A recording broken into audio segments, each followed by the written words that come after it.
하셨고 지금은 이제 최근에 이제 은퇴를 하셨습니다. 그래서 김학주 실장님을 모시도록 하겠습니다. 박수 부탁드리겠습니다.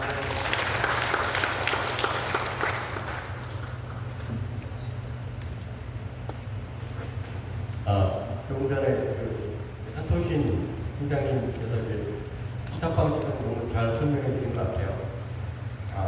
두 가지만 조금 의견 다른 거 좀 말씀드리고 얘기할게요. 팀장님 말씀 부탁드렸는데요. 신탁 방식이 이제 처음 시작될 때는 이제 16년도에 시행이 됐고 14년도부터 검토가 들어갔습니다. 그래서 처음에 신탁 방식에 대해서 검토를 할 때 저도 이제 그 자리에 경운위원 심사위원으로 있었고, 국토부, 서울시, 그다음에 인천시 각 기관 전체 이제 한 달에 한 번씩 회의됐습니다. 그래서 반포에는 한강 홍수통제센터를 2번 회의했는데 2번 다 전체 반대를 했어요. 신탁 방식을 반대를 했고, 세 번째에 이제 제가 총대를 내고 이건 반대하는 게 아니라 왜냐하면 전국에 2,000개 조합 중에서 1개라도 원하는 데가 있으면 법적으로서는 열어둬야 된다. 그래가지고 그게 처음에 도입됐습니다. 그리고 시작을 했는데, 그래서 처음부터 국토부가 신탁 방식을 반드시 끌어야 된다 그런 내용은 아니고, 당시에 이제 금융투자협회하고 앞에 계신 한토신, 그다음에 대토, 프랑코, 이 정도 기관들이 적극적으로 추진해서 만들어낸 게 지금의 신탁 방식이라고 볼 수 있습니다. 근데 초창기에는 굉장히 어려웠습니다. 왜 어려웠냐면 지금은 사실 시행수수료가 1% 이내로 들어와 있죠. 당시는 총매출의 6% 정도를 했어요. 그러다가 좀 지나서 3%, 그리고 아까 여의도 신탁 얘기를 했는데, 여의도 때문에 또 골치 아픈 게 많았습니다. 그때 당시는 수수료 때문에 얘기했고, 그때 당시가 총매출이 한 3% 정도를 얘기했는데, 과도하다는 입장이 이런 게 많아서, 그러다가 이제 최근 한 2, 3년 전부터 신탁 방식에 대해서 교통정리가 됐습니다. 그래서 신탁사도 11개였나? 그러다가 14개로 지금 승인 숫자가 좀 늘어났고, 14개가 되고, 그다음에 신탁 방식에 대해서 법허브 시행령에서 제대로 교통정리가 돼서 지금에 와 있고, 지금의 신탁 방식과 과거에 욕을 정말 많이 먹는 신탁 방식은 좀 다르다. 그렇게만 정리하시면 될 것 같고, 또 하나 이제 팀장님께서 물론 신탁을 우리가 홍보를 해야 된다 말씀하셨는데, 조합의 이사회나 대의원회는 거수기는 아닙니다. 그래서 저도 2001년까지는 시험사에 있었고 2001년부터 한국감정원, 그래서 공공기관에서 LHO 같이 정비사업 전문 관리연구를 했어요. 16년까지. 그래서 그때 당시에 이사회 대회를 보면은 거수기 역할을 하는 이사회 대회는 없습니다. 그 안에서 굉장히 있고, 다만 조합에서 제일 어려운 기관이 어디냐면 이사회 대의원의 총회가 있잖아요. 조합이 조용한 조합은 총회가 제일 어렵습니다. 조합에서 항상 갈등이 있으면 제일 어려운 기관은 이사회예요. 이사회 통과를 못해요. 대의원은 쉽죠. 그래서 가장 어려운 기관은 오히려 이사회예요. 그 부분을 좀 제가 약간 의견이 다르다는 거 정리하겠습니다. 제가 원래 설명드리는 내용들은 사업의 구조 위에 있는데 다 생략을 하고 넘어갈게요. 사업은 이런 겁니다. 계획 수립하고 동의하고, 그 다음에 인가 절차 발전. 계획 수립하고 동의는 시행자가 하죠. 현실 소유자하고. 인가는 성남시청이 하겠죠. 근데 둘이 있어야 효력이 발생합니다. 그래서 성남시와 사업 시행자는 동업관계. 오해 없으시길 바라고요. 아까 이제 공공위에서 공공시행이다. 이런 내용으로 좀 이해하시면 절차는 다 아실 거고, 또 넘어갈게요. 그 다음에 시행 방식은 다 관리처분 방식으로 합니다. 저 끝에 재건축 사업에 보면은, 관리처분 방식은 소유인 소유자가 사업 이익의 주체가 되고 손실의 주체가 되죠. 그리고 손익결정은 총사업비하고 일반부의 수익으로 끝납니다. 우리가 이제 관리처분에서 비례를 어떻다 저렇다 하는데 다 필요 없고요.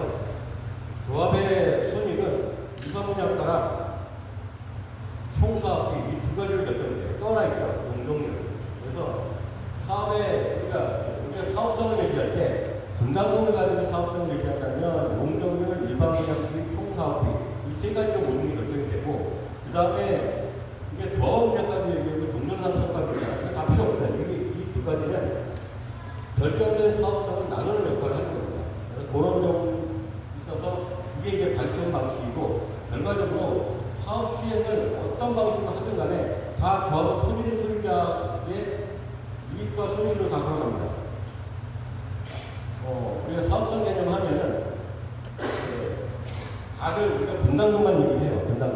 분담금 말씀드렸죠. 용적률, 사업비, 일반분양가 세 가지 결정되는 거고. 근데 우리가 사업성은 그것만 가지고 얘기하지 않거든요. 자, 성공사업장 보면은 저번에 그 서력비 정책이 왔다고 했잖아요. 그러면 이제 원베이비 말씀하셨고 아크릴로 파크 얘기했잖아요. 자, 그 단지를 딱 보면은 다 보면 부럽죠. 성공한 사업장. 자, 왜 성공했을까요? 왼쪽. 보시는 게 오른쪽이에요. 짓고 나서 너무 많이 올랐어요. 그러니까 지금 원베이비 같은 경우는 벌써 한 달 전에 지금 평당 2억을 찍었습니다. 신고가가. 34평이 67억이 됐어요. 그러니까 그 상상도 못했던 거죠. 근데 그 사업장들이 근데 과연 그러면 성공한 사업장일까? 그리고 아까 이제 우리 팀장님께서 둔촌주공 말씀하셨잖아요. 지금 파크포레요. 옛날에 둔촌주공의 그 사건 사고 공사중단 이건 좀 있으면 다 잊어먹어요. 지금 와서 그 사업장이 실패 사업장인가요? 성공 사업장인가요? 껍데기는 다 성공한 거예요. 근데 그 와중에 다른 고통이 좀 있었고, 그래서 근데 결과적으로 뭐가 결정했다? 그 오른쪽 보시면은 사업성, 상품성, 상품화계 어떻게 한다. 이게 중요한 겁니다. 근데 조금 전에 팀장님 말씀하실 때 상품을 어떻게 만든다, 유니티 어떻게 한다, 그 다음에 이제 상품을 어떻게 개발한다 이런 말씀 하셨잖아요.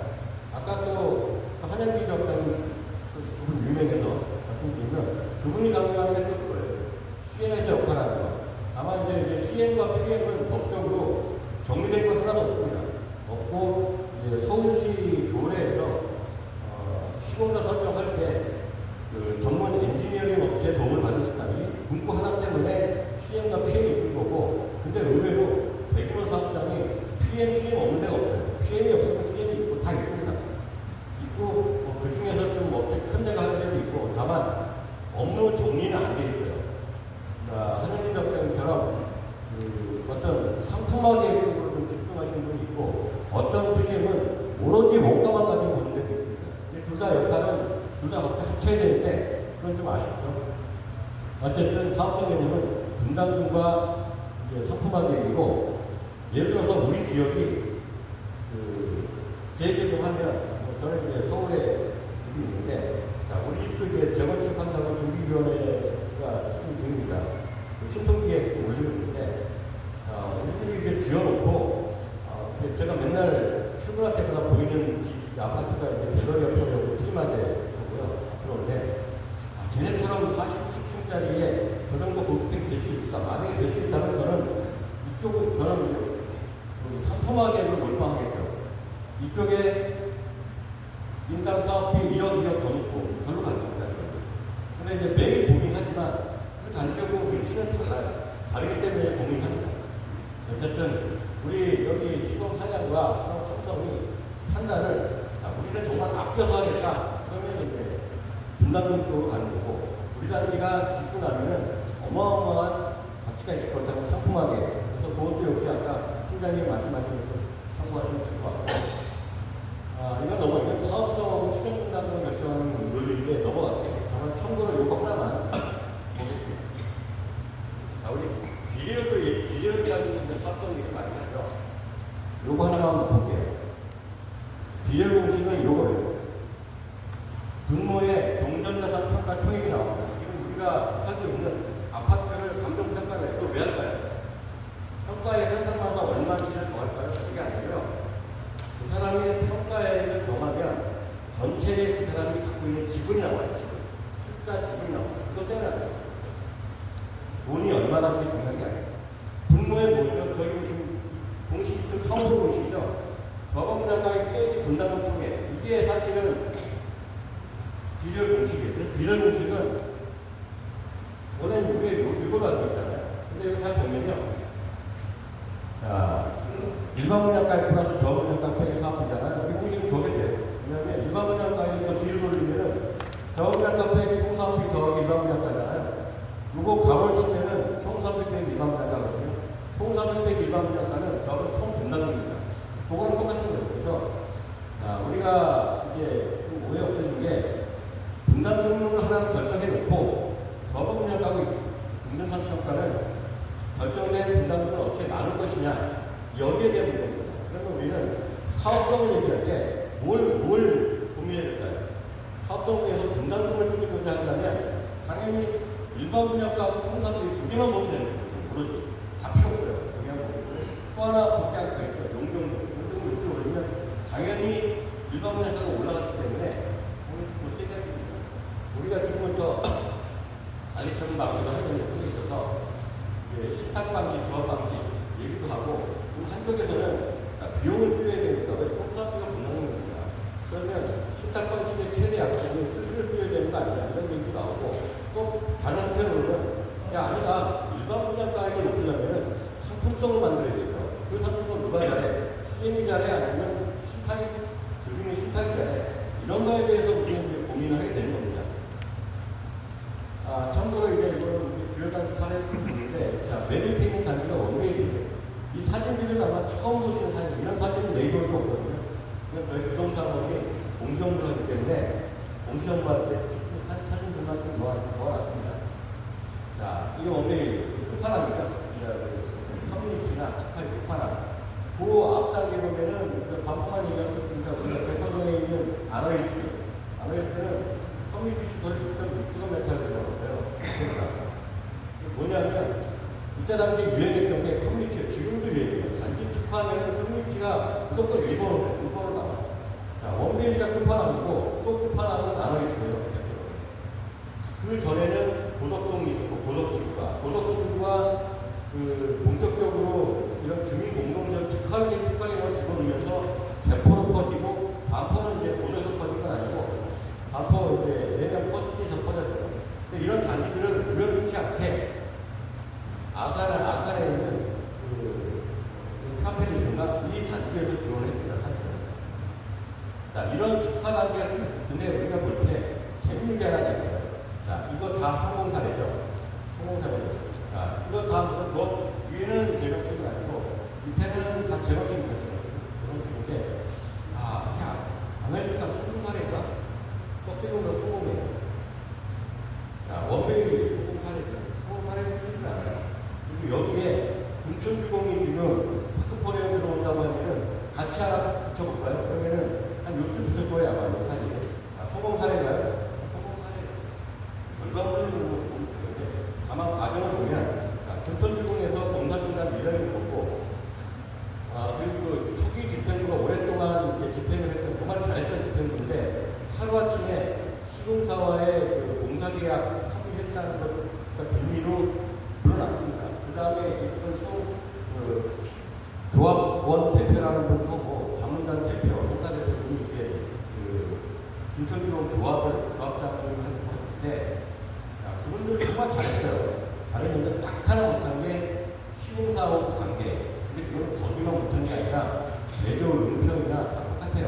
똑같이 못했어요. 근데 우리는 조합 방식이라 하더라도 경험을 알고 있습니다. 근데 앞으로는 그러지 말아야겠다는 경험을 가지고 신탁 방식도 마찬가지예요. 처음에 정말 삐뚤어졌어요. 반포 우리 여의도 할 때 정말 신탁 반대하는 것부터 어마어마했습니다. 자, 그러면서 그 과정을 거치면서 신탁 정비사로 좀 정립이 된 거고 조합 방식도 지금 하다 보니까 공사진행 상태가 나올지 몰랐거든요. 그동안. 그때 당시에 둔촌주공 집행부가 설마 공사진행 하겠어 그랬어요. 왜냐면 시공사가 공사진행 한 적이 없었죠. 근데 아킬레스건을 너무 건드렸죠. 시공사가 공사진행하는 이유 중에 가장 큰 거는 분양 안 했어요. 분양을 1년 이상 안 하면 무슨 문제가 생기냐면요. 공사비를 못 받잖아요. 공사비 못 받으면 6개월 정도 분양을 늦추면은 시공사 매출이익에 경상이익에 2%가 빠지고 2%. 그리고 1년이 넘으면 3%가 나가요. 자, 그건 시공사가 당연히 칼을 빼드려야 돼요. 그게 이제 둔촌주공이고 그 이후에 뭐 대조 그다음에 이제 어디야 성성동 롯데가 하는데 다 공사분양 있었지만 물론 마무리됐죠. 마무리됐는데 다 공통적으로 분양 안 했어요. 분양 문제가 이제 나왔죠. 근데 여기는 마찬가지로 조합 방식도 그런 방식을 또 거치면서 시행착오에 젖혀져요. 넘어가면서 그런 일도 없어지는 겁니다. 그래서 지금에 와서 뭐가 나쁘다, 적다, 그게 하기가 좀 어려운 상태입니다. 자, 시행자의 역할을 좀 볼게요. 시행자 뭐 하냐면, 자, 우리가 그 교대단지, 자, 한양하고 삼성하고 합치면은 뭐 어마어마하게 큰 단지가 되죠. 자, 이 단지를 만약에 민간에서 개발 사업을 한다고 가정했을 때는 어떤 조직이 필요할까요? 회사 하나 만들고, 법인 하나 만들고, 아니면 서비스 하나 만들고, 자, 거기에 이제 그 운영 조직을 만들어서 또 회사 운영을 하겠죠. 그러면 그 회사 조직하는 운영비는 얼마나 할까요? 어마어마할 거예요. 뭐, 예를 들어서 조합에서 이제 보통 한 70개월, 80개월 하면은 조합 운영비용 손에 비하면 한 30억에서 40억 정도, 50억 정도 요즘합니다. 근데 아마 회사로 하면 한 100억 넘게 나오겠죠. 어쨌든 그러한 사업 시행자가 해야 될 일이 뭐가 있냐고 볼게요. 자, 계획을 해야 됩니다. 자, 우리가 처음이면은, 자, 이제 정기계획, 특별정기계획 만들어야겠죠? 만드는데, 물론 정기계획 수립권자, 일반권자는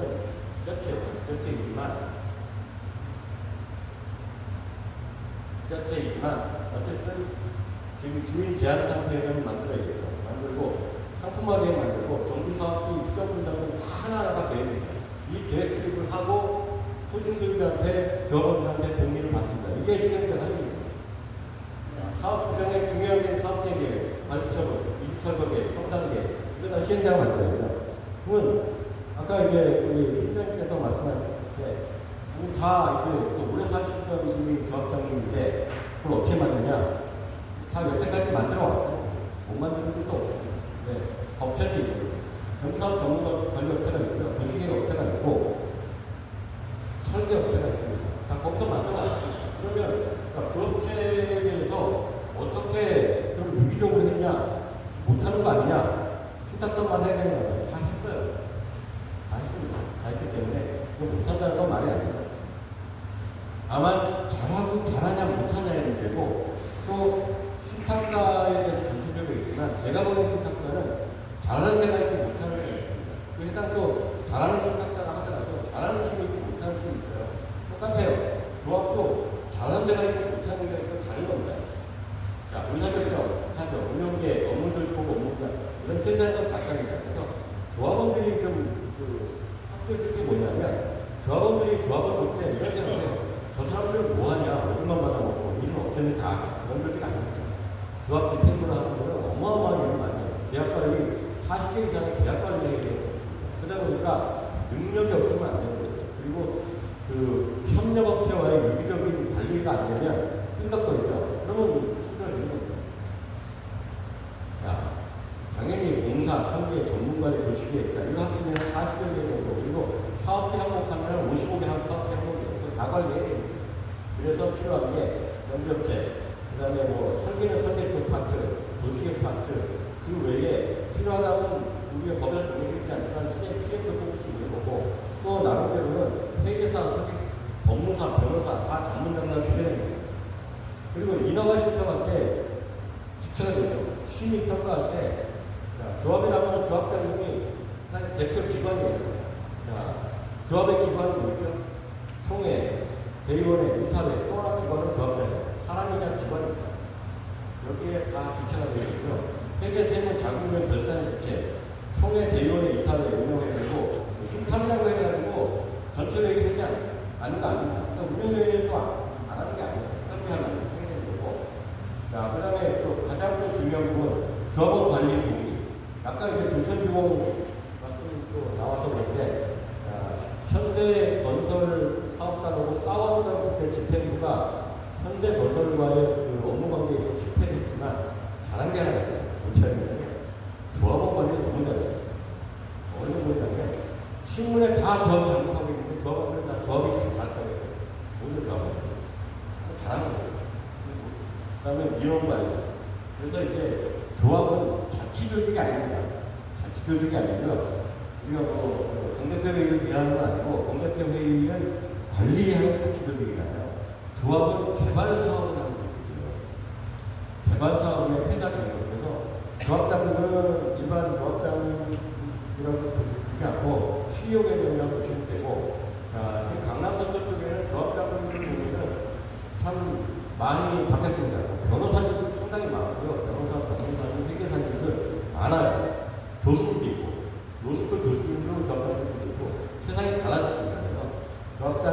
분들이 오래 사신 분이 하는 세상은 좀 바뀌었습니다. 그건 뭐 저는 특히 나름이고. 근데 또 아마 재개발은 조금 아직은 좀 뒤쳐져 있어요. 자, 우리 참여 주체들을 좀 생각하면서 고민해야 돼요. 자, 우리 계약 관리는 40여 개 정도 계약을 했다고 했잖아요. 참여 조직은 우리 업계 대빵은 시공사입니다. 자, 우리 14개의 신탁사는 시행자로서, 지정개발자로서 자격을 있으니까 사업으로 해야 되는 금액을 불구하고 우리 업계의 전체 가방은 시공자예요. 그거 어쩔 수 없어요. 10개에서 14개, 아까 이제 석성을 시작했다고 했잖아요. 마찬가지예요. 저도 이제 시공사 있었는데, 한 10개 회사가 시장을 잘 준비합니다. 요즘에 신문 보시면, 작년 말인가 우리 한남 4구역 현대삼성 싸울 때 신문에 났어요. 많이 났어요. 왜 났을까요? 경쟁 입찰하니까. 서울에 경쟁 입찰이 없어요. 반포, 잠실, 송파, 자, 알짜배기까지 하다못해 잠실, 자, 우성 1, 3차가 거기 수익계약해요. 그거 알짜배기다. 왜? 시공사하고 싸우기 싫어요. 뭐로 싸워? 저기 A가 먹으면 내가 저기 안 들어가면 A는 제가 들어가는 B에 들어오진 않아요. 이런 우리 시장인데 특히 시공사가 싸울 이유가 없다. 그래서 우리 보면은 고민을 좀 한 게 있어요. 예를 들어서 이제 우선 2, 3차 같은 경우에 조금 시공사하고의 이제 나중에 계약 변경 이런 때문에 좀 조건을 세게 걸었어요. 책임 증명 같은 이런 데. 그 시공사가 하다가 아예 그런 건 우리 안 해요. 왜? 아쉬운 게 없으니까. 여기 분당의 경우도 있잖아요. 많잖아요. 많으면 분당에 있는 단지 대비 시공사 숫자 하면 절대적으로 시공사가 우위에 있습니다. 그건 아시고 앞으로 우리 단지는 당연히 들어올 것이다. 그런 생각할 필요 없어요. 일반적인 계약 조건을 가지고 경쟁을 통해서 합리적으로 시공사를 뽑아야 되는 게 성공합니다. 나머지는 다 경합된 경합. 시공사만 신경 쓰면 돼요. 나머지는 또 시공사가 일 못하면 저기서 자르면 돼요. 자르고 또 소리를 한쪽하고 더 새로운 업체 들어오면 되는데 시공사는 그렇지 않다. 이 문제는 좀 기억하셔야 되고 조합조직은 다시 넘어가고 그 다음에 조합 방식의 장단점 아마 식탁 방식의 장단점은 아마 팀장님 잘 말씀하셨으니까 조합 방식에 대해서 좀 사실 또 선임기 조합장이 말씀하셨는데 제가 조금 더 객관적으로 말씀드릴게요. 자, 최소 비용의 시행자입니다. 최소 비용의 시행자. 뭘 해도 비용적으로 따지면 조합만큼 비용이 들어가는 게 없어요. 어쩔 수 없습니다. 월 한 3천, 월급 3천 가지고는 안 됩니다. 지금 이 정도 규모면 최소한 조합원들이 월 5천에서 7천 정도는 잡으셔야 돼요. 아까 얘기했지만 이 정도 규모면 수당을 회사하는 못 하는 겁니다. 그래서 조합을 취소하겠다. 조합장, 총무이사, 사무장, 우리 담당 서무인 이렇게 취소했다가는 힘들어져요. 더 손실이 있기 때문에 좀 규모 있는 조합을 만들어야 그래서 운영이 됩니다. 한 7천만 원 정도 운영 정도 해줘야 되는 거예요. 전체 한 50억 정도 이 정도의 비용이 들어오지 않나 싶습니다. 이런 장점, 어쨌든 비용이 있어서 최소가 되고 전체 조합원이 이상이 좀 참여한다는 게 이제 장점이죠. 신탁 같은 경우에는 주요 계약에 대해서 아까 선생님 말씀하신 것처럼 자, 전체 비용에 대해서 다 상담합니다. 그래서 제가 볼 때 비슷하다고 봅니다. 전문성이 확보된 경우 조합의 경우에는 효율성이 높아요. 그동안 이제 아까 사례 보여주는 것 중에서 한 서너 개 정도는 제가 여기는 대단한 효율성을 갖고 있는 회사라고 자랑하는 만한 것을 주시겠습니다. 근데 단점이 좀 치명적인 게 있죠. 집행부의 전문성이 결여된 경우. 이는 제가 좀 처음 해봐요. 처음 해보는데 그거를 어떻게 될지 물론 업체를 뽑습니다. 업체 뽑는데 업체 뽑는 외형은 또 불협화음이 있을 수 있습니다. 그래서 이게 또 전문성이에요. 저는 이제 조합장이나 조합 임원의 전문성은 도시정비법의 전문성이라고 인상하는 것도 힘든 게 없어요. 저희가 이제 저희라고 하면 좀 그렇습니다. 제가 월요일날 퇴직했거든요. 또 이렇게 월요일 퇴직하고 있는데 제가 이제 사업장 활동 많이 해보고 그리고 실태 점검, 국토부 합동 점검하고 나가보고 해보면 문제되는 사업장을 딱 보면은 거기에 조합장님들이 도전법을 몰랐을까? 다 잘하고 너무 잘하고 그리고 성공하는 조합에 보면은 그분들은 정말 기술력이 다 아니에요. 그분들 그런 분들 아니에요. 뭘 잘하는 분이냐면 경영 조직 관리를 잘하시는 분이 최고의 수업입니다. 근데 쉽지가 않아요. 그게. 그래서 제가 11월부터 조합장님 임원 의무교육제도가 이제 시작이 됩니다. 법 개정을 해서 거기에 윤리교육인데 윤리교육은 사실 지금 과목은 제가 있는데 처음에 그 업무를 저희가 응용을 할 때 어쨌든 이 전문성에 대해서 대부분은 처음 해봅니다. 아무리 관리 능력이 있다 하더라도 처음부터 그게 발휘되지 않거든요. 그래서 이게 문제입니다. 그러다 보면 시행착오를 위한 지연이 있어요. 자, 금액적으로는 최소 비용의 시행이지만 시행착오는 어쩔 수가 없어요. 다만 저도 이제 지금 마음 가서 보면은 예전에 했던 조합장님이 다른 분들에게 조합장님 하시는 경우 간혹 봅니다. 만나면 이제 반갑게 인사하는데 시작해보면 그분들 잘해요. 해봤잖아요. 해본 분들은 잘한다는 건 어쩔 수 없이 인정합니다. 그리고 또 조합에 대해서는 최근에 이런 전문성을 또 해결을 하고 있죠. 뭘로? PM, 사무장. 그러니까 요즘에 조합의 사무장분들이 조합장 출신 사무장도 있고요. 총무사 출신 사무장, 정비업체 출신 사무장들이 꽤 많이 포진되어 있습니다. 이런 분들을 직원으로 채용합니다. 또는 PMC에 이런 분들 해가지고 이러한 전문성 있죠. 이런 걸 여기서 보완하는 쪽으로 움직이는 게 지금 추세입니다. 그래서 지금 이제 신타 조합에 대해서 이게 나쁘다 좋다 하는데 어떻게 보면 좀 안타까운게 벌써 한 2, 3년 전에 싸우는 분이 그대로 얘기하는 게 많았죠. 자, 대의원의 총회 난이도에 대한 얘기했죠. 조용한 조합은 총회가 어렵고 시끄러운 조합은 이 사회가 제일 어렵고 총회가 더 쉬워요. 이 사회 대의원 패스하고 총회하고 싶어요. 그래서 좀 다르다. 그리고 또 조합의 결정적인 문제, 자금 조달, 돈이 없습니다. 협력업체 의존, 협력업체의 자금 조달 의존하면 협력업체의 계약 관계 이런 것들이 좀 약해질 수가 있다. 이런 문제가 있습니다. 자, 성공하는 조합은 뭐냐면, 아까 이제 제가 사업 리스트의 중간쯤에 있는 그 사업장이 2016년도까지, 원래 저희가 2013년도에 계약 해지를 했습니다. 우리 공개 컨트롤 때문에 계약까지 못하는데, 거기에 조합장님 약속이 있기 때문에 16년까지 제가 직접 봐드렸습니다. 주말까지 하고. 자, 거기가 사실은 성공한 조합이에요. 현장 벤치마킹. 그 조합은 업체 하나 경영업체 뽑는데 한 10개 조합을 저랑 같이 다녔어요. 조합장님. 다 비밀의 조사 별수 다 했습니다. 자, 현장 벤치마킹 리스크 관리. 조합원과의 소통 원활. 소통 원활은 이제 그 조합장님이 장점이었고, 제가 담당만 하고 있었으니까 이건 전혀 걱정이 없었어요. 저는 저번 소식이나 이런 건 저는 도배하는 스타일이에요. 한 달에 두세 번씩 이런 게 있어요. 접속력, 인가청과의 협의적 외부. 인가청은 거의 동업자 관계로 하면 문제 없습니다. 그리고 요거, 결정, 이게 제일 안 되는 건데, 하나의 의사이죠. 자, 지금 신탁이나 조합이나, 제가 이제 제일 많이 했던 사업은 조합. 그 다음에 신탁 사업이 초창기에 태동했을 때 관여했던 사람도 조합. 양쪽을 다 갖고 있죠, 저는. 다만 지금에 와서는 장단점에 대해서 제가 아까 안타까운 2, 3년 전만 갖고가지고 좀 싸우는 게 좀 약간 안타깝습니다. 근데 더 문제는 이겁니다. 하나의 의사입니다. 저는 토지는 소유자예요. 성동구에 있는 모 아파트, 40년 가까이 된 아파트 토지 소유자예요. 여러분부터 다 불리합니다. 왜? 여기는 용적률이 190, 200이잖아요. 저희는 이미 210이에요. 서울시 기준용적률이 210인데 저희 아파트 현재 용적률이 210입니다. 여기에서 지금 준비위원장님께서 식탁과 조합방식을 공유합니다. 저는 이제 사실은 조합방식이 뭐예요? 왜? 여기는 210%의 기준 용적률과 230%의 허용 용적률, 250%의 상한 용적률. 그 다음에 국민택 규모의 임대를 넣어야 300%를 채워져요. 자, 사업성이 좋겠어요. 지금 현재 34평 가는데 지금 예측되는 분담은 4억 정도가 됩니다. 4억. 34평 가는. 제가 34평 살고 있는데. 자, 그러면 저는 아껴야죠. 그죠? 근데 그럼에도 불구하고 신탁 방식으로 결정된다고 하면 저는 거기에 별 것입니다. 왜 그럴까요? 하나의 의사입니다.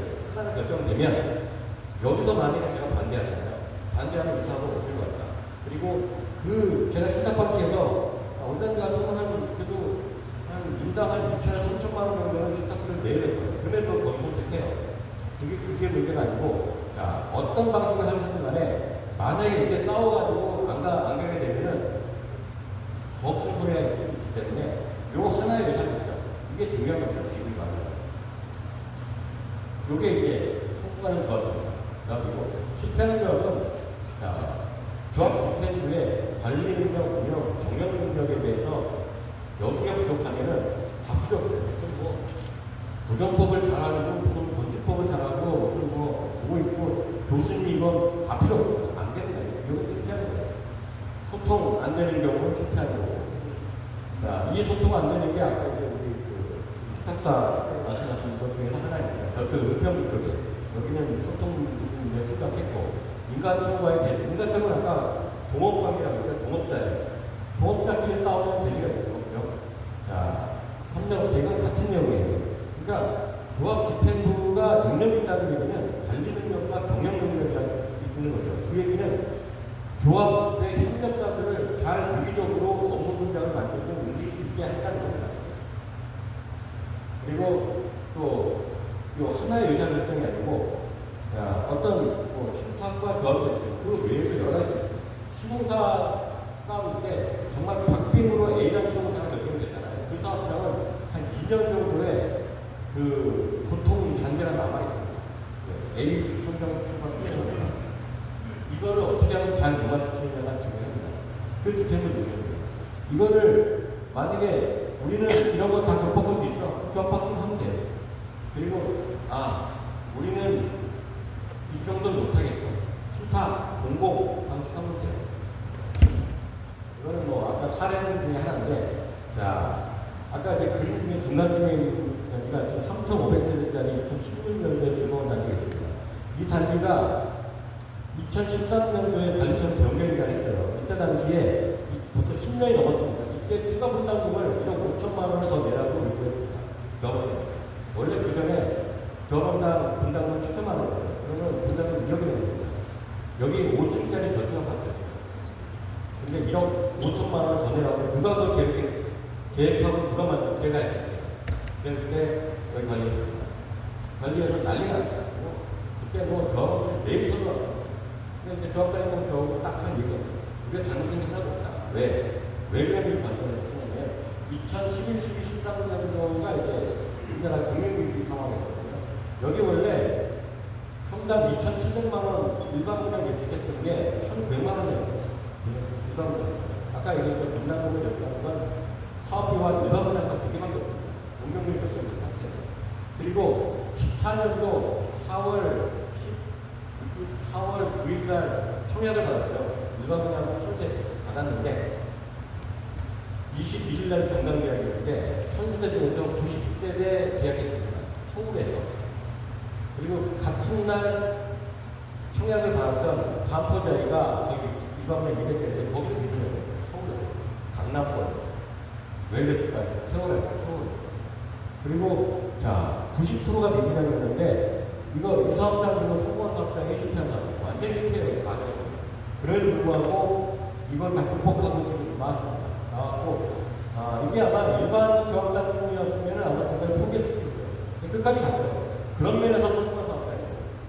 별일이 다 이질도 안 났어요. 여기서. 자 이게 그래서 사실은 사업의 성패 여부는 이 사업장 문제 그런 생각을 했습니다.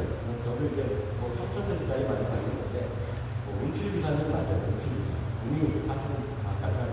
이게 우리가 30%의 비중에 대해서 조합이냐 신탁이냐를 따지는 거예요. 그에 대해서. 이건 뭐 신탁 방식인데요. 그 다음에. 자, 그래서 신탁 방식에 대해서는 이렇게 나옵니다.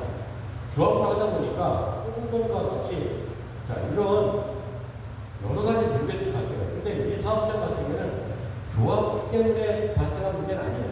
외부 요인 때문에 발생했지만 어쨌든 만약에 이게 일반적인 조합이었으면 벌써 무너졌을 건데 신탁이었으면 안 무너지지 않았을 거 아니냐. 그리고 자, 아까 얘기했죠. 두 번째 하는 조합장이 잘한다. 어쩔 수가 없어요. 첫 번째는 힘들어요. 자, 신탁은 첫 번째로 하는 수행자가 아니에요. 그죠?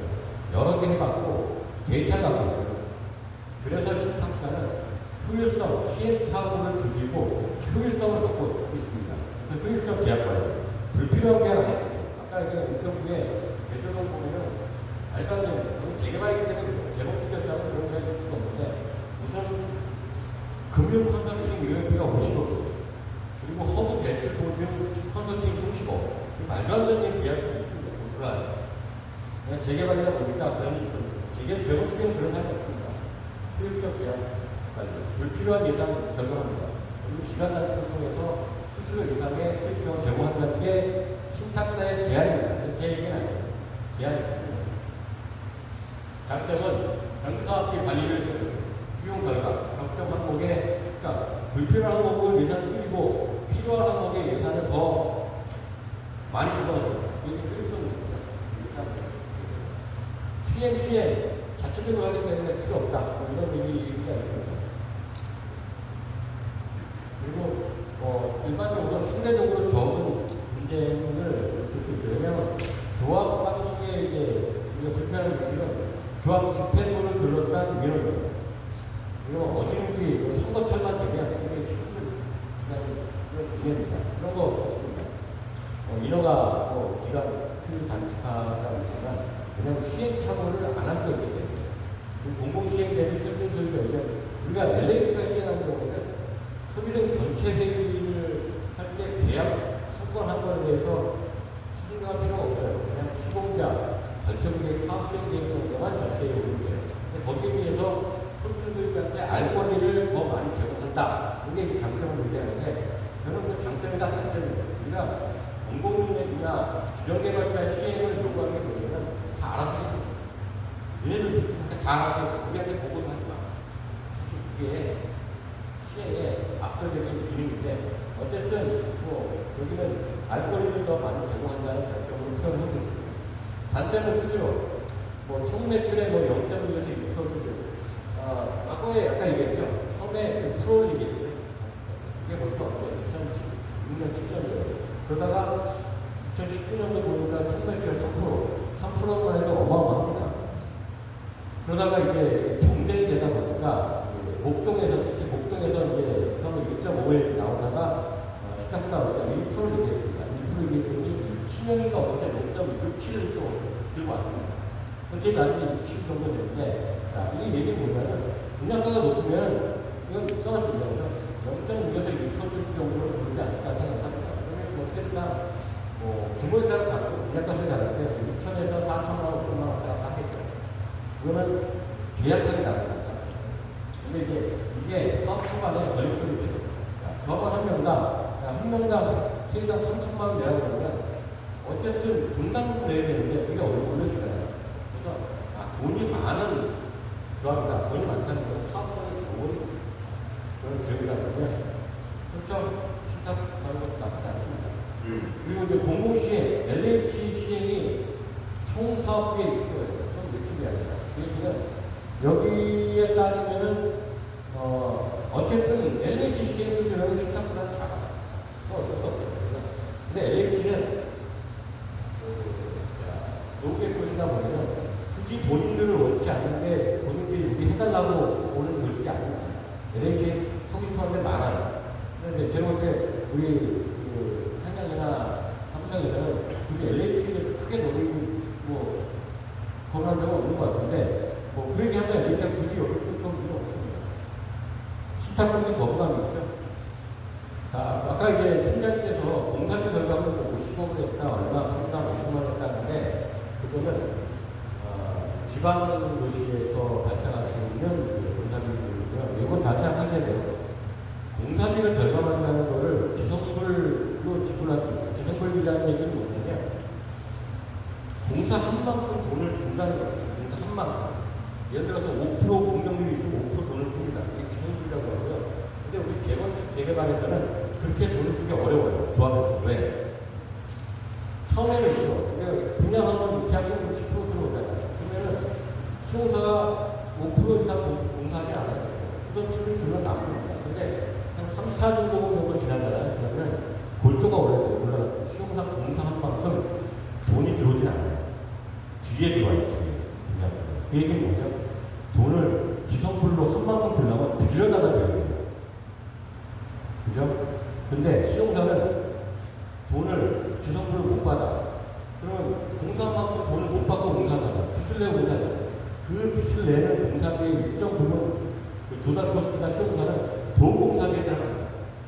그래서 기성불과 분양불을 따질 때, 자, 기성불을 누가 주느냐? LH, 국가, 신탁이 기성불을 줍니다. 그래서 공사비가 낮다는 얘기를 하는 거예요. 얼마나 낮을까? 분양률 100% 시장에서는 시공사 공사비의 한 2%에서 4% 정도가, 이거는 보완금에 따라 다른데 2에서 4% 정도를 공사비 낮출 수가 있어요. 신탁 방식으로. 그런데 문제가 없어요. 공사비 낮출 수 있어요. 근데 신탁사라 하더라도, 공공이라 하더라도, 그걸 어떻게 줄 수 있는 거예요? 본인이 빌려다가 되니까. 그럼 빌려올 때 주는 코스트, 금융비용 어디서 나죠? 기타 사업비잖아요. 그래서 분양률 100% 시장에 있어서는 공사비를 낮춘다 하더라도 낮춘 만큼 어디로 들어가냐면 기타 사업비로 들어가기 때문에 공사비 낮춘 효과가 그렇게 크진 않아요. 신탁사가. 근데 지방으로 가보면 다르죠. 지방은 분양률 100%가 아니라 70% 이내로 들어오기 때문에 시공사의 공사비에 들어가는 금융 코스트 중에서 분양률을 낮게 잡아놓고 보수적으로 잡아놓고 코스트가 많이 들어갑니다. 그래서 그거를 신탁사가 직접 본인이 조달해서 주는 경우에는 그 코스트 금리 차가 있기 때문에 굉장히 그 대전 얘기했잖아요. 공사비 낮출 수가 있어요.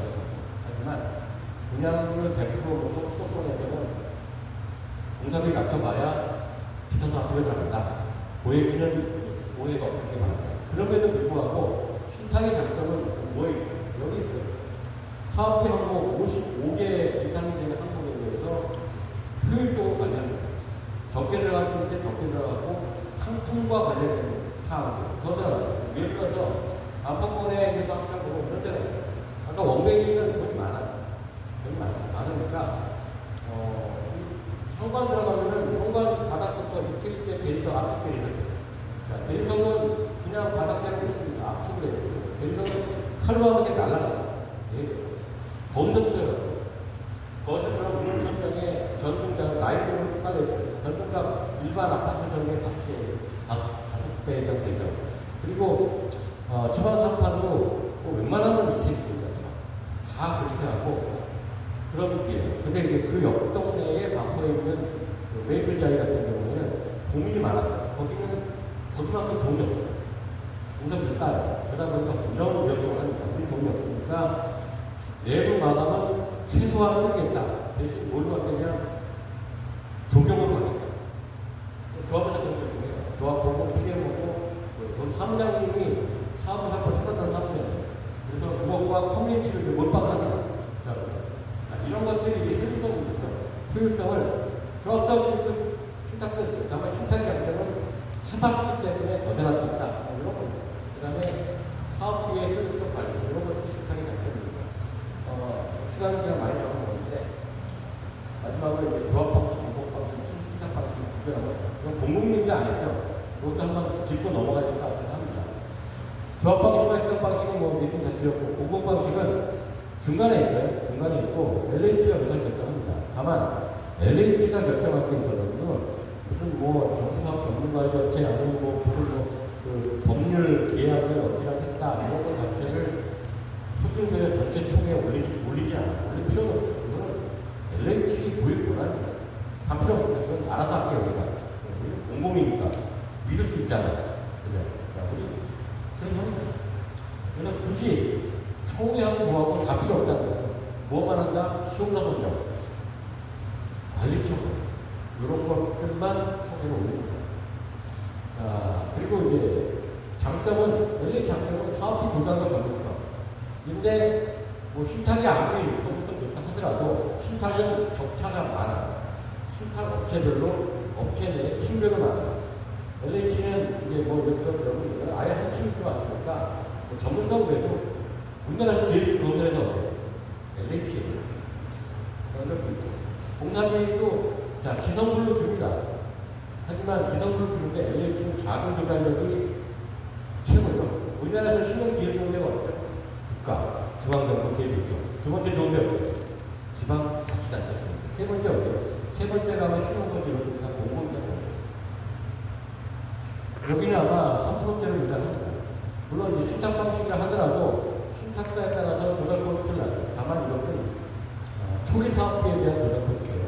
다만 본사업비에 대해서도 신탁사가 본사업비를 다 본인 신용으로 조달할 수는 없어요. 그러면 다 허브 대출 보증으로 가다 보면 시공사의 신용을 들어가는데 LH는 다르죠.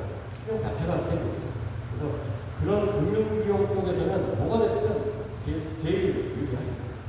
수수료 부담 비싸죠. 근데 신탁 부담은 조금 싸다, 조금.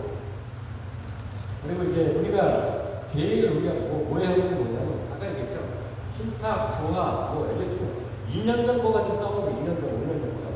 지금에 있어서, 자, 품질이 다를까? 세계 똑같아요. 조합원이 원하는 품질이 많아요. 조합원이 많은데, 우리는 돈 많으니까, 자, 마감부터 그냥 현관 들어오자마자, 위에 이제 그 현관등을 이제 요즘은 다 그렇죠. 공기정확히 위치하고 있는 겁니다. 센서들부터 해가지고 이틀 이제 앞뒤에서 가겠다. 원하시면 다 해요. 다 똑같습니다. 과거에 LH는 그 자체 사업할 때는 한 20%가 몇 프로 이상을 국산 중소기업 자재를 써야 되는 의무들이 있었습니다. 지금 그런 거 하나도 안 해요. 그냥 원하는 자재 다 씁니다. LH. 스펙도 맞추고 저도 맞추고 그런 거예요. 삼성이지, 레미안, 예를 들어서, 현대에 프리미엄 들어오면 DH 들어오고, 똑같아요. 자, 똑같은 품질 상황에서 우리는 뭐가 싸우냐? 누가 전문성 있고, 누가 효율성 좋냐가지만 싸우는 겁니다. 그래서 중요한 거는, 저도 사실은 여기서 답을 내리진 않아요. 뭐가 좋다고, 저는 조합 방식도 쓰지 많이 했고, 신탁 도입할 때부터의 자본이고, 다 있습니다. 중요한 거는 또 하나 얘기했죠. 우리 집, 제가 사는 집. 제가 만약에 신탁을 한다고 했는데, 우리 준비위원장께서 만약에 조합방송을 했다면 거기다 필요 던지고 거기로 지원할 겁니다. 하나의 의사 결정이 필요한 거지, 선택까지 갈등이 필요한 게 아니에요. 그리고 소유주하고 시공자하고 소유주하고 만약에 신탁사하고 어떤 관계예요? 서로 간에 이익을 추구하는 관계입니다. 다 맨날 시공사 욕하고 업체 욕하잖아요. 욕할 필요 하나도 똑같아요. 조합은 이익을 위해서. 조합은 이익은 공익적 이익이고 업체는 이익은 그냥 공익적 이익이 아니고 그냥 사적 이익이 똑같은 이익입니다. 이 관계를 이해하려면 안전합해야죠. 쟤네도 먹고 살아야 되고 우리도 먹고 살아야 돼요. 이 정도만 하면 그럼 어떻게 해요? 일을 더 많이 해줬으면 좋겠다. 업무 효율성만 가져갑니다. 그래서 둘이 서로 간에 이 계약 관계에 서로 윈윈 쪽으로 가서 업무 정리하는 게 되고, 이걸 위해서는 뭐가 필요하다? 하나의 저리체. 조합은 저리체예요. 55명과 45명이 부탁했어요. 55명이 얘기했죠. 45명이 계속 45명의 본인 주장하면 여기는 사업하지 말라는 거예요. 그냥 하지 말아요. 처음부터 이 사업은 그냥 포기하시면 됩니다. 앞으로 그렇게 갈 거면. 한 명이라도 더 있는 게 있으면 나머지 분야에 뭔가 표를 더 보태주는 게 우리 전체 방법을, 이게 사업 방식입니다. 그리고 결론은 매직 솔루션은 없습니다. 사업 방식에 있어서 저도 이제 한국 감정원 시절부터 LH 시공사 방식 때문에 LH를 그렇게 일컬들이 많아요. 그러니까 너무 스포 가져야 되는 거죠. 근데 그것도 5년 전, 10년 전 얘기고 지금의 힘이 아니에요. 지금 와가지고 쟤는 이렇다, 이렇게 하는 게 하나도 없더라고요. 신탁도 마찬가지예요. 그래서 조합, 신탁, 우도, 또 공급 방식, 사업 수준에 그냥 얘가 키가 아니고 얘가 매수도 아닙니다. 그냥 어떤 하나의 방식이 결정되면 그대로 가셔라. 맨 마지막 결론이 어떤 분들은 제가 마치 하나의 결정을 해줬으면 하는 바라실 수 있겠지만 저 스스로가 그렇게 안 하고 있습니다. 이 정도로 이해해 주시면 감사하겠습니다. 여기까지 해서 마치고요. 질문은 따로 진행되는 것 같습니다. 감사합니다.